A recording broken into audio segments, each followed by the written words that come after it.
यह कहानी एक छोटे से गांव के पास बसे एक पुराने सुनसान हवेली की है। गांव के लोग कहते थे कि वह हवेली भूतिया थी। हवेली में एक बार एक भयानक घटना घटी थी और तब से वह बंद पड़ी थी। कोई भी उस हवेली के पास जाने की हिम्मत नहीं करता था। लेकिन एक दिन गांव के 4 दोस्तों राहुल, मोहित, प्रिया और सुनीता ने तय किया कि वे हवेली में जाकर सच्चाई का पता लगाएंगे। रात का समय था। चारों दोस्त धीरे धीरे हवेली की ओर बढ़े। हवेली के पास पहुंचते ही उन्हें अजीबोगरीब ठंड का एहसास हुआ, जैसे कोई अदृश्य ताकत उन्हें रोकने की कोशिश कर रही हो। वे जैसे ही हवेली के दरवाजे के पास पहुंचे, दरवाजा अचानक अपने आप खुल गया और एक ठंडी हवा का झोंका उनके शरीर को सिहरन से भर गया।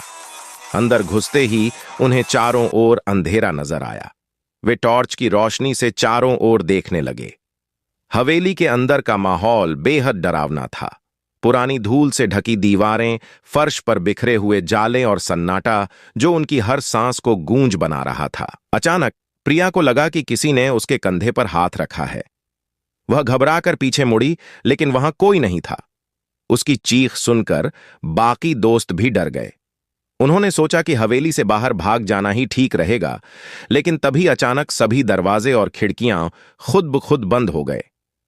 मोहित ने अपने फोन से बाहर संपर्क करने की कोशिश की, लेकिन फोन ने काम करना बंद कर दिया। तभी हवेली के एक कोने से एक धीमी कराहती हुई आवाज आने लगी। सभी दोस्तों ने देखा कि एक पुरानी सीढ़ी के पास से एक धुंधली आकृति उभर रही थी। वह आकृति धीरे धीरे उनके पास आने लगी।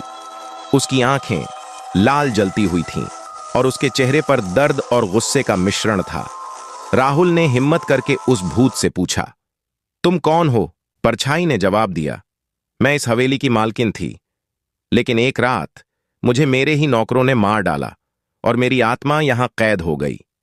जब तक कोई मेरी हत्या का बदला नहीं लेगा, मैं यहां भटकती रहूंगी। यह सुनकर दोस्तों ने डर के मारे हवेली से बाहर भागने की कोशिश की, लेकिन कोई रास्ता नहीं मिला।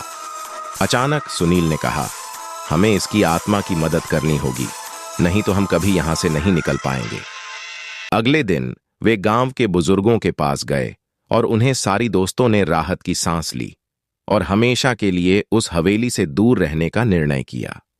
अब वह हवेली फिर से शांत थी, लेकिन गांव में कोई भी आज तक वहां जाने की हिम्मत नहीं करता। कहानी बताई।